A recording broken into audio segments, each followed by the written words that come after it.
Welcome back to the ReaderHouse Author Roundtable. How you doing? I'm Alice Stockton Rossini. When Shaunte Newby's dad had a stroke and wound up in the hospital, she was all hands on deck. Little did she know it would lead her to her first published book. It is entitled Your Name is Joseph.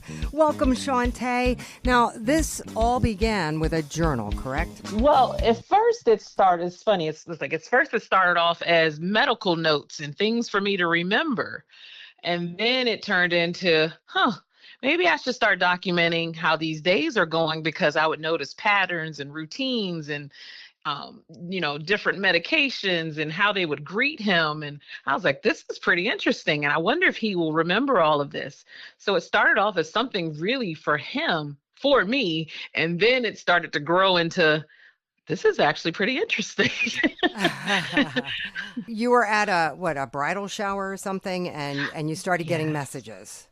Yeah, so I was at a bridal shower, and in the location that we were at, the bottom floor had no signal. So my phone never rung the whole time we were doing the bridal shower. Right. So as soon as I got upstairs, my phone started going off, like bing, bing, bing, and just all these missed calls and voicemails, and it was from my home area code. So I was in Maryland, but it was a 757 numbers that was coming through. And so then I was like, oh my gosh. So I started listening to the voicemails, because these iPhones, you can get the visual voicemails. You can kind of see what the messages say. You can hear some of them. And the messages just started, was awful. It was like, your dad had a heart attack. Your dad had a stroke, or your dad's in the hospital. Call me if you need me. And then it was like, well, you must be out of the country. And I'm like, they really have been trying to reach me for hours. And so then when I could finally get the composure to try to call out, the phone wouldn't call out. So I still wasn't in a good area. And my friend actually took my phone, walked me somewhere, and started calling out and calling the number. And that's when I talked to my dad's friend and heard what happened to him. So he had an ischemic stroke, and you were in the hospital for what, almost a month? Yes. He was in ICU for about, I think it was like 7 days, I believe. And then he was in rehab for the rest of that time. And every day you wrote something?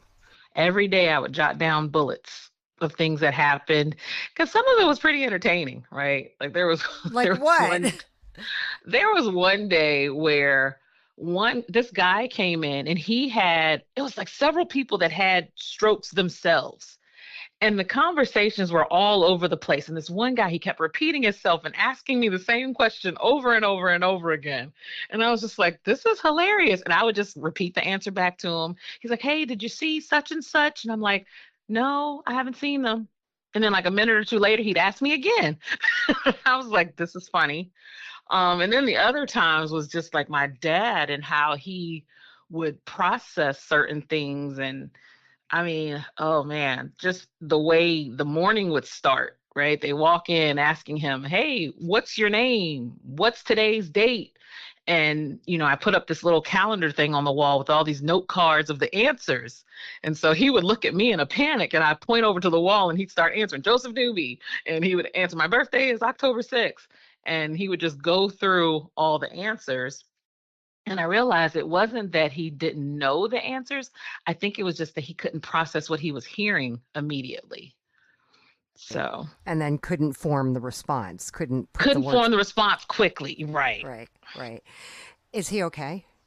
He's fine. Yeah, he's doing so much better now. I still am a caregiver for him, because he's not himself like 100%. Right. I manage all of his business affairs. I manage his appointments. I go to his appointments with him, because again, he still doesn't process information the way he did before. And he's like my big kid now. And he literally was stopped working that day on April 4th. So he had his own barbershop. And he had been in business for 30 years. And on that day, April 4th was the last day he cut hair. And so he retired. And I've been dealing with the VA and stuff, and the VA takes good care of him. That's good to hear. That's good to hear. Definitely. Yeah, did it help you psychologically, emotionally, to sit and write every day? So actually writing those notes down was therapeutic at the time when I did it. And as I mentioned earlier, the intention wasn't for it to be a book at the time. Right. When I finished it, I told people what I had done. And they're like, oh, this might be a good book. And I was like, huh, it might be. And it took me years to write it. And it was emotional actually writing it years later when I got the time to do it. Because I put it off. I put it off every day. It was like, I'm not doing this. I don't feel like doing this. I don't have the time to do this. And then when I finally sat down to do it, whew, it was a roller coaster. Yeah. And then you decided to publish.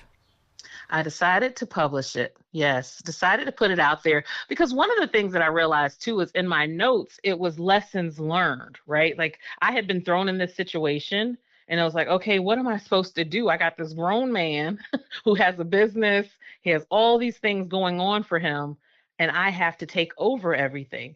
So, learning about a will, learning about medical directives, just learning what you have to do to navigate different systems and, getting authority to do things. So it was just like I learned some good things on how to, when this happens to you, what can you do to step in and take care of business? I'm assuming your mom isn't around? So my mother and my father have been divorced since I was 3. Okay. So it really did fall on you. It did. No Yeah. brothers and sisters? Yeah. And what's interesting though, in the book I wrote about, my mother and father have been divorced since I was 3. And it was not it took a while for my mom to get over it. Let's just say that. Okay. And there was an incident where we were all together for my birthday and she saw the effects of the stroke on him. And I promise you, I looked over to her and it was like I could see 30 plus years of hurt, resentment, pain go away. It's like she was just like, wow, I didn't realize he was that bad. And it's like she forgave him. It was the weirdest thing ever to me because I was like, oh my gosh, she's been holding on to this forever. But at that moment, it looked like she forgave him. Wow. Maybe she did. You She realize did. we're all human. We're all She fallible. did. The whole interaction, how she talks, everything's changed since then. What would you say is the single most important thing you learned through this experience? Whew. Single most important thing that I learned. Well, I learned that how important it is to take care of yourself. Um, and I say that in like a 2 or 3-fold kind of deal, right? So taking care of yourself. Had my father taken his medication like he was supposed to, had he lost weight or whatever the things that caused that stroke, he wouldn't be in the situation he is today. So that was one aspect of taking care of yourself. Because again, this doesn't affect just him, it affects everybody around him, right? So your choices affect you and everyone around you. And then secondly, when you are the person taking care of somebody, take care of yourself Yeah. so you can take care of others. And it was so important for me to even find those moments to just get away and recharge. And I tell people all the time, when you hear self-care, everyone thinks it has to be grandiose. It doesn't have to be. Mm-mm. For me, it could be sitting on a park bench with a cool breeze and having some ice cream, like just something that's for me, and it recharges me so I can go back and be the best that I can. Because if you don't, you'll be resentful, you'll be tired, you'll be frustrated, you'll disappoint yourself, you feel like you're disappointing others. So just finding that time to just take care of yourself. Did you write at all before this? Short stories, journals? I Nothing published. Of course, I wrote in journals for my life. All right, so that's a lot. Not everybody does that. A lot of people don't do that. So, when you said, "Okay, I'm going to write this book," did you just sit down and start writing, or did you take a course, or did it just flow out of you? I mean, I would think without any kind of guidance or experience, was that difficult? So how I guess the process that I did, I didn't take any courses or anything. The notes that I had, I turned them into an outline and they were Oh, organized by day. oh, there you So I go. wrote like, day 1 and I wrote bullets out of what happened or, medication mishaps or what happened in the hospital. And I just bulletized this whole list for each day. And then I took those and turned it into writing the book. Nice, great. That's a great idea. I'm glad it all Thank worked you. out. Are you going to keep writing? Ah, you know, I I think I might. And I want to add one more thought to this too, if I can in this conversation. I Sure. actually narrated the audiobook too for Your Name is Joseph. And that was an experience in itself. I'm a voice actor. And Okay. I'm like, oh, yeah, I'm a professional. I can do my own book. And as I'm reading it, I felt myself getting choked up at certain parts. And even now, as I talk to you about it, I feel myself getting choked up a little bit because some of those moments, it was like they're just etched in my brain. Yeah. And I almost started crying on the recording. And I know some of it helped some of the story, but it was an interesting experience. To answer your question about writing more, I'm thinking about it because my friends push me about writing about professional things. I was really supposed to write about career stuff first. I have my accountability buddies and they're harassing me all the time, like, where's the book about career tips and strategies? And I'm like, yeah, it's coming one day. And then I was like, well, I'm not doing that book. I'm doing the book about my dad. All right. So, and you're a voice actor? Yes, I am. You have a beautiful voice. Thank you so much. Thank you Not so surprised at all. Are your friends buying the book? Are you doing book signings? I have not, I am terrible at self promotion. I know, I know, I know. I feel you, man, but you got to do I it. And this is such know. a great book. I Well, mean, this is something people can really relate Well, to. I will tell you this as far as self promotional, me putting myself out there, I launched a podcast called Caregivers Lounge, Laughter, Love, and Lessons. And it's out on every platform. I even do the video part on YouTube so people can actually see me. And it's basically like the aftermath of Your Name is Joseph. So it's stories about my dad, stories even about my mom, because it talks about aging parents and even other people. Like I plan on interviewing and getting other people as well. But that's my way of kind of carrying on and, sharing the story. And I do share that I have the book, that I've written the book. I even read excerpts from it sometimes, just to kind of get people interested in it. So that's a Great. little bit for me, but yes, self promotion is the worst for me. I know it. I know, but at least you're doing I'm something. trying. You're doing something. You're taking the first step. I really enjoyed this. Shaunte Newby, author of Your Name is Joseph. Thank you so much. Thank you, Alice.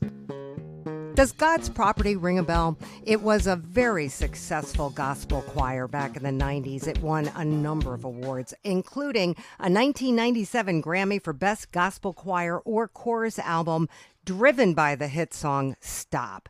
Dr. Linda Ray Hall-Searight founded this extraordinary group in Dallas, Texas, and now she's written a book. It is entitled I Am God's Property, Linda Searight's book about her life and Grammy Award-winning choir. Welcome, Dr. Searight.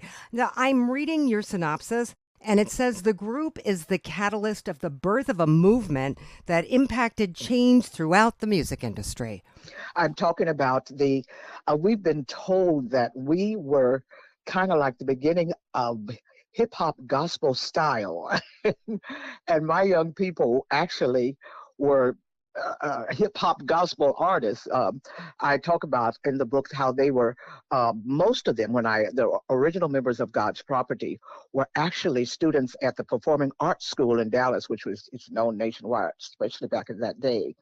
It reminded me of the school in the movie called Fame, that I always relate to that. And they were naturally kids that were very innovative and creative, from the instrumentalists to the singing students who could perform everything from gospel, blues, jazz, classical, arias, you name it, Right. and could read the music. So it was like I use the expression like a keg of artistic dynamite that was granted me, because literally, seriously, I actually was blessed because these kids could do. I always desired to work with musical groups that were versatile and would understand that I was the type of person that loved music of all genres. It didn't matter with me. And being a classical artist myself, I still could, with my crazy background, out of the box, my whole teaching style, everything, I could easily, get these kids and we were just a strange mix. Mhm. And so that's really the way that it just came about when I desired to start a choir and wanted to work with these kids, because all three of my children were graduates of that school, and my son was a high achieving honor in the music, on the music level, and the girls, all had leading roles in all of the dramas and things that they did. And so it was like a given that they would be like my automatic assistants. So talk about Stomp. That was on your Grammy Award-winning album in 1997. The song Stomp was our leading song that Yeah. hit the nation, and everywhere we went, everyone was reciting that chant. They did it just the other night when I was awarded in Dallas, and they did the beginning of that chant, and the entire audience came in. It's GP, are you with me? Oh yeah, we having church. We ain't going nowhere. And it's strange after all these years. So many people of all genres, of all races, religion, and creeds were exposed to those young people. It seems to me that you believe that you were almost chosen to bring these children together and to do the work that you've done. I absolutely believe that, and it extends even beyond God's property. Where I'm brought in teaching professions and whatever, there are kids that later on. There's a young man who's in God's property now, sings one of our lead songs. I taught him in the 4th grade, and all these things. It's strange, and I know it's not happenstance. And I believe from my childhood up to the rearing and the out of the box experiences that I talk about in my book that seem unreal and unbelievable and questionable, but they can be fact checked. That's kind of strange. But I believe that all of that was preparing me for such a time to encounter these kids via my 3 kids at the school, and constantly up there and viewing their shows or everything else, and seeing their frustrations. They always were trying to put together an ensemble, and a lot of them were church kids, and you could see their always quest, and I could see it through my kids. They would become disgusted because they said, no, that's not what we wanted to do. And as a far off, I would kind of, notice this. And one day, ironically, on the way home from one of my schools, I was driving down the street that called Ledbetter. And the idea came in my mind. I said, I think I'm going to organize a choir. Boom. And I'm like, okay, what would I call it? And I'm driving. My youngest daughter was in the car with me. And I said, I think I'll call it God's Property. And then I start arguing with myself. I said, who ever heard of a choir called God's Property? you know, and I mean, really, and so later, and to make it short, as the time went on, I discussed it with my 3 teenagers, and I said, I'll make it kind of cool and call God's Property New Jack Ensemble. And they kind of like, we'll just keep with God's Property. Ah, And so that was all I needed for them to give me their approval of that being the name. And from 1992, I just sent out some handmade flyers, and of course, we didn't have social media back at the time. They right, could hit their right. phones, but they took homemade flyers to their school, and that first rehearsal, believe it or not, so many of the kids from their school and from other schools, and there are many other kids from surrounding schools, and that were in concert choirs and whatever. These are the kids that responded. Yeah. And in that first rehearsal, I had even voices in every singing section. And I knew then, I said, God, what have you sent here? You know, and from the first time they sang, I said, these kids are singing, and voice quality and everything. Don't want to take you through all that, but as a voice technician and music instructor, and taught high school choirs, and I right away recognized, and they loved gospel music, and they loved every kind of music. Yeah. And boom, the rest is just history. So how do you And lay out your book? Do you tell us about your background? I came from, I was born in Las Vegas, Nevada. And at the age of 3 years old, my mother was known in Las Vegas, Nevada. This is where I get all this craziness from. um, she was the African American who was responsible for a marching group of majorettes in the famous El Dorado Parade, which still exists, I think, in Las Vegas, Nevada. Huh. And her marching troupe, and I was 3 years old. I still have that picture, and teachers and we've had more fun with it, because when they give this quiz like who has done this and who's done that, and in mine I would mention, march in a parade and majorette at 3 years old, and the teachers would always put that as false, and then the other one would say performed at Carnegie Hall, and they say, oh, maybe that was it. And when they found out the Carnegie Hall one, that was my aunt, not me. But I marched in the parade, so that always is a funny thing. And rode horses and the hills of Rocky Mountain hills of Colorado. It's crazy. It's crazy. You were raised in a musical family. Music's always been a part of your life. Absolutely. I still am a professional singer. I performed with the Dallas Opera, within the production of Porgy and Bess and many other things. I've been on the stage with the Dallas Symphony Orchestra in college. I performed 20 youth concerts in college with the Dallas Symphony string section, with the first African-American co-director of the Dallas Symphony. That was back in 1968. So it's a long history. And the ladies that I perform now, they're called New Art Six, and we perform with Dallas Symphony Orchestra and Myrtle Beach Orchestra. We've been in, and they were traveling abroad. I missed that trip because I was traveling with God's property. But what's next for you? Next for me, as believe it or not, I'm just now stepping completely out of my teaching profession with Dallas Independent School District, because I'm now in the part-time contract. My actual contract with them, I retired, my first retirement, as I put it. It was in 2013, and they gave me my family gave me a fabulous retirement. My son, who was a traveling musician, and he's known throughout the world now, he's Robert Searight. He's a drummer that's endorsed by he has drumsticks with his name Spud on them, But so it's just that type of thing. But they gave me a fabulous retirement in 2013, and when he called, he found out, "Mom, are you back in the classroom?" He said, "After all that fabulous retirement." But it's that type of thing, and I only worked twice a week, and that's type of thing. And they wanted some music teachers to step back in that were actually music professionals, so that's when they developed that contract. So I'm stepping out at the end of this coming school year. I said I'm stepping out, and I won't say that I may not sub from time to time, but I'm stepping out and establishing my own publishing company, LLC. And we hope to have that going, because I've composed so many music games, so many music dramas, because I believed in doing so many things original and involving my kids in the productions. And I just have a vast of things, and my colleagues have told me, "Linda, you need your head examined, because you have a catalog and somebody will take it to the bank and you're gone." Yeah. What's your message to people, to our listeners right now? My overall message is just, I get on a soapbox, because as a music educator, I believe there's a reachable level for every single child.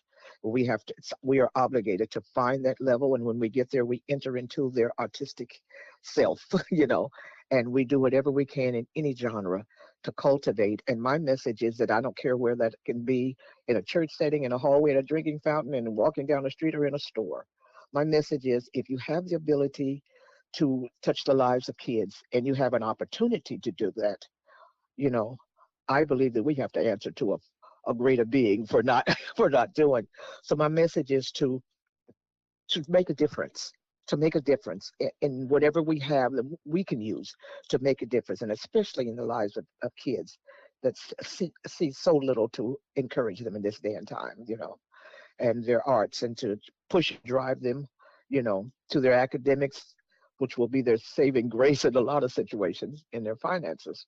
So this is just, it's overall, and I know I just kind of generalize a lot of things, but that's just my style in working with kids. I just believe there's a reason why I touched the life of a young man in elementary school who's grown now, and he calls me like I'm his godmother. And he's a grown man working with incorrigible kids in Kentucky. And he was the one that was up and down the hallway using expletives against teachers, including me, when he was in elementary school. So there's a way. Jeez. There's a way, and and we can't see that vast future, but we can know what we can do at that instant, and that's what we should do. What a pleasure. Dr. Linda Ray Hall-Searight, author of I Am God's Property, Linda Searight's book about her life and her Grammy Award-winning choir. Thank you so much. Okay, you're quite welcome, and God bless you, and thank you for this opportunity to share. Stanley Wood is becoming a regular on the ReaderHouse Author Roundtable. His series, Mystic Traveler 2, is based on some dabbling in the paranormal that he and his wife did when they were young. The story is about a guy named Mark who works with the FBI every now and then every so often he time travels. Today we are talking about the second book in his series. It is entitled Pirates and Robots. Hello again, Stanley. Now this disappearing for several months at a time, not really great for Mark's marriage, is it? Yes. This time he goes to a different place first alone, and he's gone for another 5 or 6 months. And he's with a bunch of women pirates. When he gets back, his wife is having an affair with somebody else. Well, they get that straightened out, and they decide that maybe if they handcuff themselves together, they she'll go with him if he does have to go, or else he'll stay there. Well, they both end up going to a really strange place, and they have to survive in the wilderness, and this goes on for some time, and then they end up coming back home. And when they're home, they're in the FBI in a special task force, and that's where the robots come in. All right, let's go back to the ship of female pirates. What goes on there? Well, he teaches them how to improve their cannons, and he gets along with them really good. There is other men there with these women, but the women are the head pirates. They're constantly raiding the British boats, and he helps them learn how to do it without hurting anybody, just taking them over, seizing them. Because he's really a pacifist. He doesn't like to hurt people. So I'm looking at your synopsis, and it says that he hears shadow figures groaning, and he's being drawn further in, and he can see a bright light at the end, and the sounds around him were terrifying. He's wondering what's going to happen when he got to the light. And suddenly he was awake in a very strange place, and he wakes up with a bunch of women pirates. Yes. Does he know when he's going to leave? No. He just disappears. Yeah, he does. He can't control it. He doesn't know where he's going, or he just has no control over it. He gets into this anomaly, and he could end up anywhere. Is he some kind of chosen figure? Like, does he know how or why he's being sent to all of these places? No. Someplace along in this story, they go to a reservation where some Indians are practicing just astral projection. They try to help him. And as far as I'm writing, he'll never get control over it. Would be no fun. All right. So where do the robots come in? That's when he's in the FBI. He and Kathy are in the FBI, and there's some bank robbers using robots, androids. They're getting away with it the way they're doing it. And so they form a special task force, the FBI does, to combat these robots. That are wreaking havoc. Yes. They're trying to find who's controlling them. So the robots are real. That's in present day. Yes. So after they're done fighting the robots, there's still the chance that he's going to end up time traveling again. Yes. So they handcuff themselves together, and then they end up going on a time traveling trip together. Where do they wind up? They end up in a really strange, misty place where there's sun, but no days and nights. It's a really weird area. And they have to build a camp and survive. That's basically a survival trip. They're not alone, are they? They run into some weird animals, yes. But no humans? Not in this trip. Oh my gosh. How do you come up with all of these places? I don't know. I guess I'm just have a strange mind. But you say your books are based on some paranormal experiences you and your wife had when you were younger. Yes. Like what kind? We just read a lot and went to seminars with a parapsychology group. Met some nice but weird people when we were young. We never did any astral projection or anything, but there was a whole lot of talk about it. Some of the people thought they were, not physically, but mentally. And I know through our reading, I know that the military has worked with this, trying to do it. I don't think they've ever been successful. But you met people who actually believe that they astral projected. Yes. Not with their bodies, but with their mind. Just their brain, yeah. Soul, I guess you'd say. Matter of fact, they called it soul travel more than astral projection. I see. Okay. Well, what do you think of that? Like, do you think that's possible? I really don't know. Stanley, maybe that's what you're doing with this series. You're actually soul projecting. It could be. If I do, I don't know You don't know it. You're in an assisted living Yes. facility in Arizona. Yes. And you've told me that writing is what keeps you sane. Yes. All right. And at the end of book 2, they're back home again. They're back home, yes. They still are handcuffing themselves together at night. Because that's when he is whisked away to wherever he's traveling to next. Yes. When he forgets to say a prayer, asking God to protect him and not let him do this, like if you're drinking too much or something like that, that's when he slips out and goes into a different dimension. All right. And another adventure awaits in the 3rd book. Yes. The 3rd book is basically Pirates and Robots also. He goes back. He's still fighting the robots in the 3rd book, but when he leaves, he goes back with the pirates. And he's shocked at how big they've gotten. How big? Yeah, they've captured a lot of boats, and there's a lot of them now. Wow.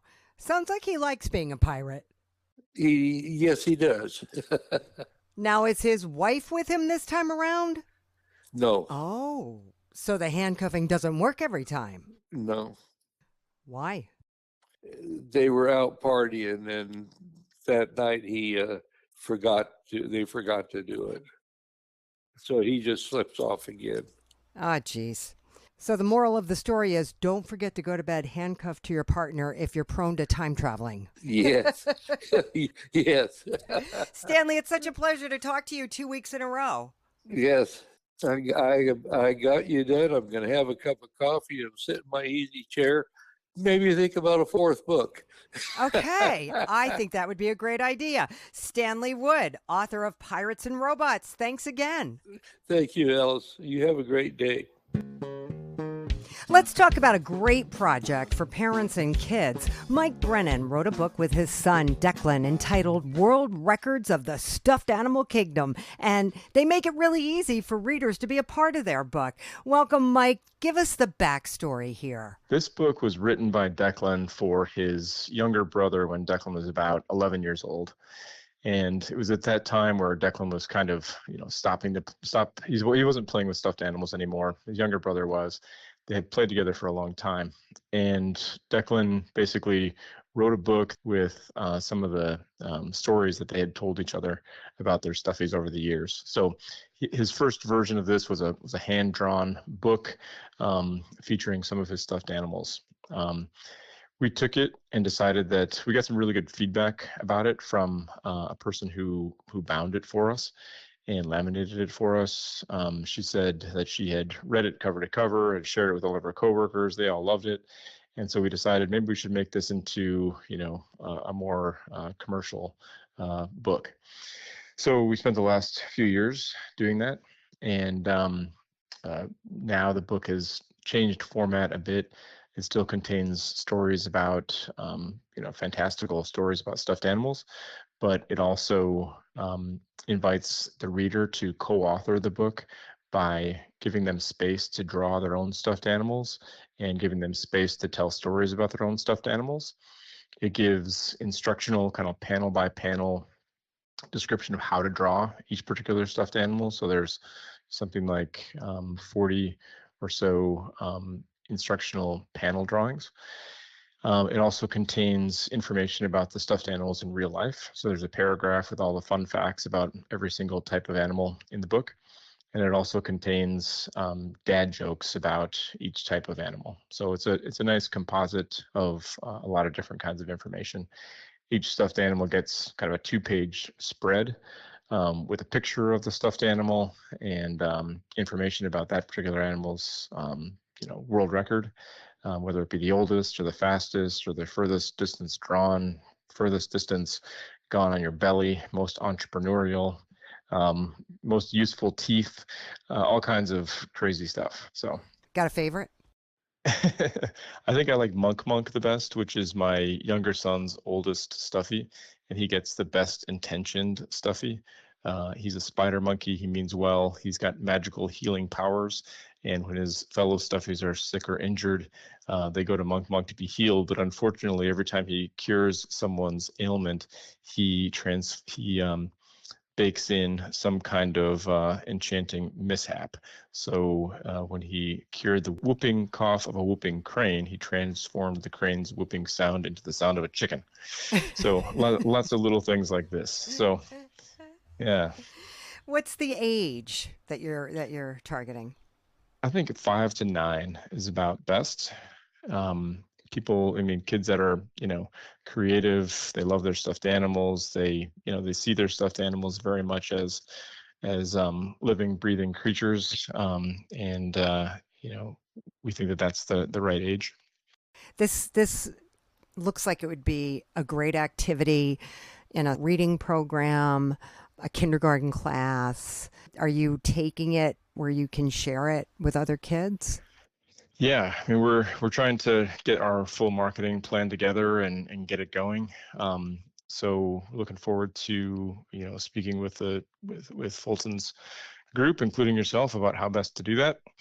And we've got all of our socials set up, of course. We had an interview with a local radio station a few weeks ago, which we're looking forward to having air. And, we're kind of taking it day by day. Declan has school, of course, and I have a full-time job, so we're doing what we can. What's your background? Yeah, so Declan's going into junior year of high school, and he, is interested in entrepreneurship. He's following that track in school. He's running cross country and working as a lifeguard during the summer. I'm a lawyer, and I've worked in financial services and insurance for many years. I was an English major in college, and was a budding author and thought about doing that until switching over to law. So I still have that part of me inside, and it's been a fun project to work with Declan. I see. So that makes sense. So when it came down to writing it, it wasn't such a stretch for you. You had some background. Yeah, definitely. Yeah. What radio station did you go to? We're located in Nashville.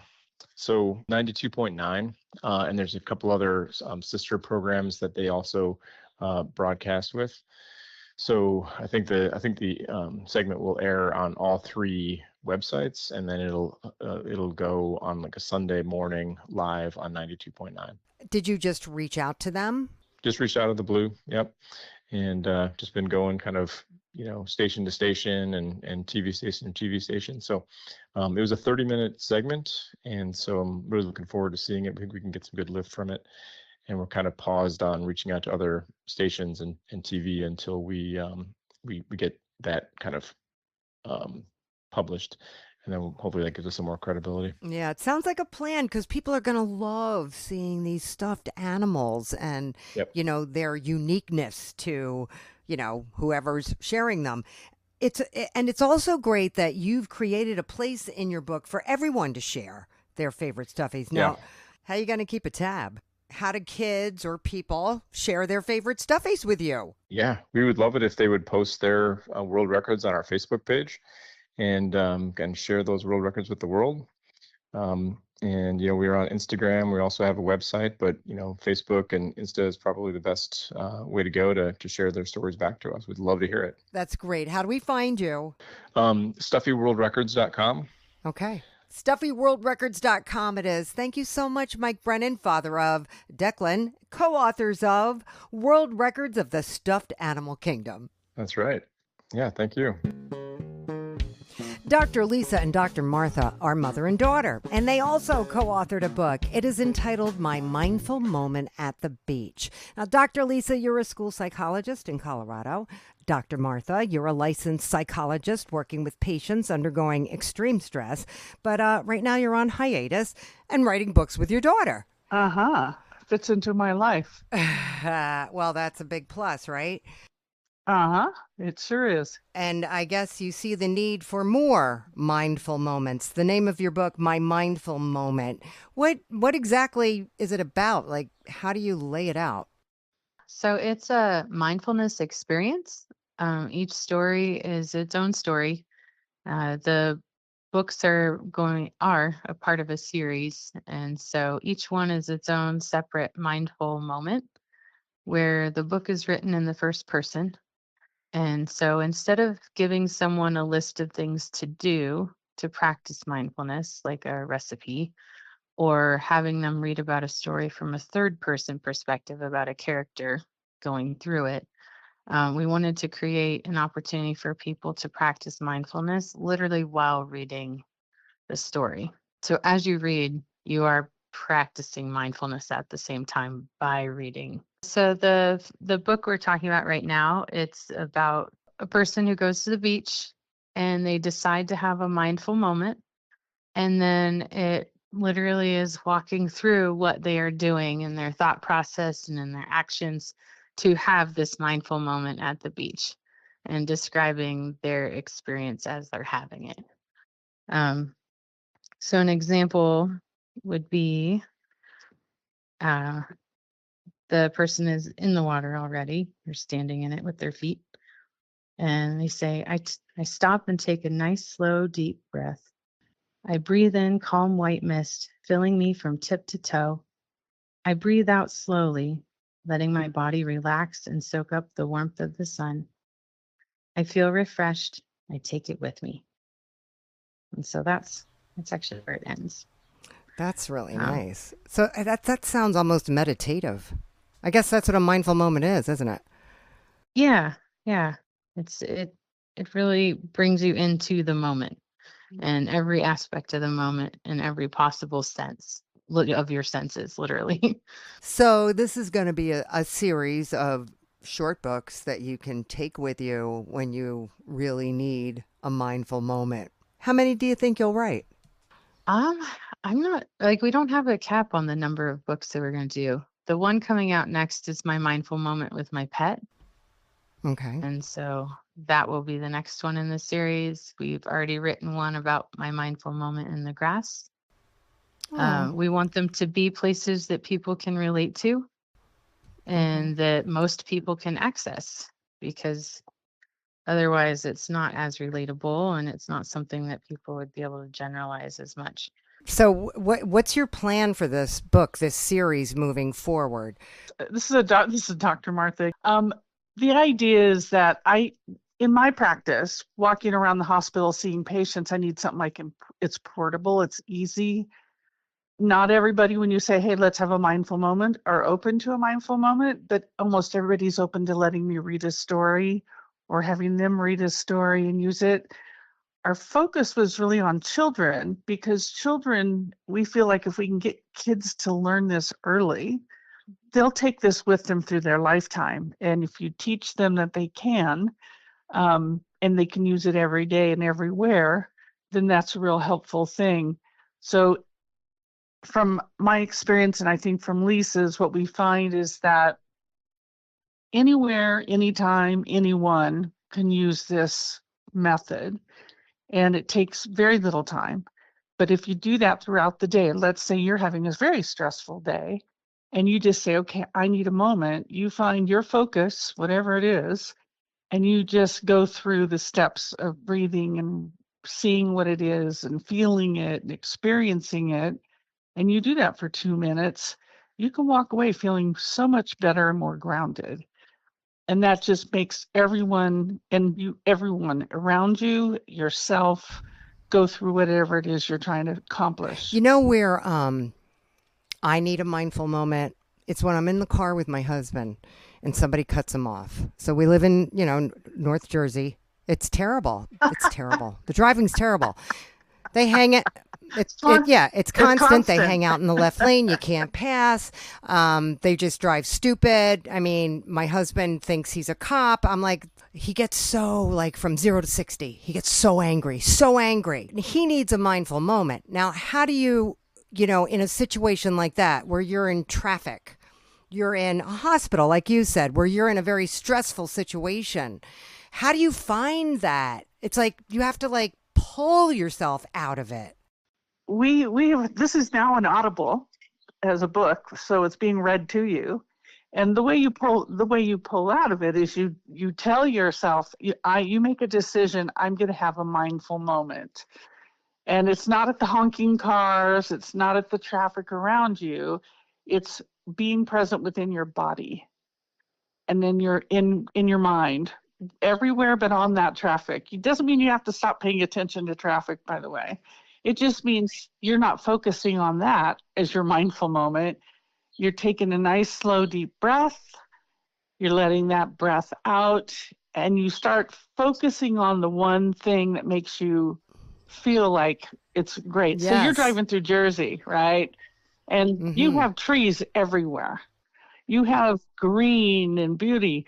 Focus on those kinds of things instead of, oh my gosh, this guy's going to cut me off. Or you can focus on each other in the car. You can focus on your hands, on the steering wheel. But it's really more being in an environment that takes you away for a moment. In the hospital, it is hard to get people to come out of their pain and come out of their moment. So you recognize this is tough, but I'm going to take a mindful moment, literally, to yourself. And you take a deep breath and you go into your moment. So that's how we start it. That's how I start it. I'll let Lisa address how she does it. Oh, I find mindful moments really helpful when I'm feeling stressed.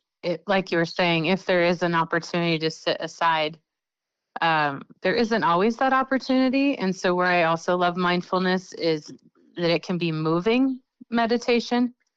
And so you can be doing something like Dr. Martha was describing, where you're literally moving.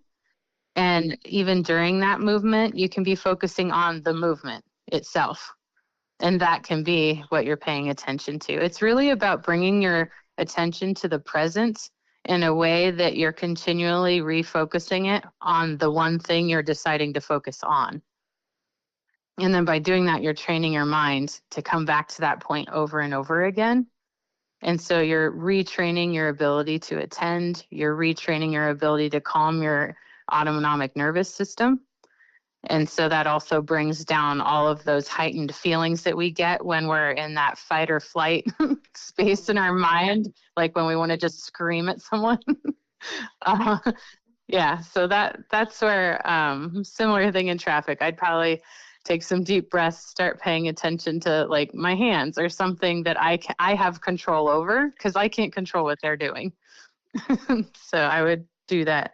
It also makes me think of a loving kindness meditation, where I wish them freedom from pain and freedom from suffering.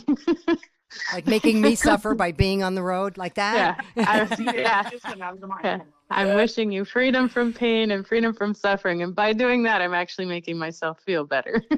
All right. So you got to get the word out about this book. And Dr. Lisa, you've found an interesting way. Yeah. So I have started doing author workshops with school districts, where I'll go in and do a presentation with the schools and talk to them, to the students actually, about how to make a book. That's great. And how to be an author. And then I'll go through an exercise with them on creating their own book that they can then publish as a school if they want to. So that's giving back in a big way by teaching kids about this process, which is so great. That's very cool. And at the same time, promoting your book. So the other thing that I do is I actually tell people about it all the time. Oh, well, we're writing a book, and that piques their interest, and then they find out what it's about, and then they go get it. And that's been great. Some of them have been parents who've been using it with their kids. I have medical professionals and psychological psychological professionals who've taken the book and trialed it out and come back and said that was really cool. And they'll get on and buy the Audible or buy the book. So really it is just marketing. We haven't even told all our family or friends. We've not done any blitzes yet. I think we're just trying to absorb all this because she's super busy and I'm on hiatus. So we're just trying to balance life along with this. But it's fun to write with my daughter. We've talked about this for years, and she's written since she's a kid, and I've written since forever. And this has been the more fun publishing I do. I always said I want to do books or publish, but I didn't want to just do academic or professional things. And this is professional, but yeah, it's fun, and it's getting the information out to a broader audience, because we both believe that if you can teach a broader audience and they can use that, they teach other people. Sure. And that it actually spreads and is more usable. Yeah, more effective. Yeah, a lot more effective. Great. Couldn't come at a better time. Well, I agree. In fact, I was just at a meeting yesterday with my neuropsychology group, and we were talking about the book, and it just opened up a whole new conversation about the necessity of us as professionals to get out there and help people get through the day. Yeah, absolutely. Because it's pretty crazy right now. Mm-hmm. Yeah, right. Dr. Lisa and Dr. Martha, authors of My Mindful Moment at the Beach. I'm looking forward to more Mindful Moment books. Thank you so much for talking to me today. Thank you very much. Yeah, thank you. Bullied as a child, T.D. Martin grew up with an alcoholic father and a lack of self-esteem. It could have ruined his life, but he had athletic ability and, above all, determination to beat the odds and become a successful businessman and teacher. The name of his book, A Place Within. Yes, I was quite a daydreamer, and that's in the novel that Patrick Newman, the protagonist, he escapes from his problems that way. He has athletic abilities, which I had, and he turns that into sports. And a young boy his age who was in the neighborhood by the name of Alex Sager, who's very wise. The name Sage is in that, Sager. And he helps Patrick understand himself and talk about wearing other people, wearing the moccasins, to get to know a person. And it's very rewarding, and it's success at the end. What is your character's athletic ability? Well, he's good in all sports, but he basically in football. His daydreaming. He wants to be the best athlete coming out of Michigan, University of Michigan. Novel takes place in Michigan, where I was raised. And then he has future hopes of being a professional football player. But along the way, he plays all sports. He plays baseball, football, track. He does those sports. Does he achieve his goals? He's successful because he makes he's the first one to actually letter at his age, two of them, to letter in the sports of football at a young age. And so he carries on with that. And then Alex teaches him that, success is beyond that, because we have this place within to go to at any time, to reach in and to use to help us. Tell me more about this place within. That's a silent place we go to. You could say it's part of your conscious. You could say it's your soul. And that's where, if we really still and listen, that we will get answers to our questions and use that to help us. We all have it in the silence. We sit back and meditate, and we can reach that silent place. It's there for every person. And it is a matter of whether they have the strength to do it, whether they will do it or not. So Patrick, through the help of Alex, he does that. He finds that place, he knows it, and then he has the will, he has the grit there, and he just has to focus on doing what he wishes to accomplish. In your synopsis, it says, it certainly didn't hurt him when he turned his dog and lawnmower into those pesky Buckeye opponents. And it didn't hurt him when his fellow Wolverine teammates defeated the red-shirted Ohioans in his backyard's newly mowed field. That's the daydreamer Patrick. He turned the lawnmower into an opponent, and he has that. He does that along the way.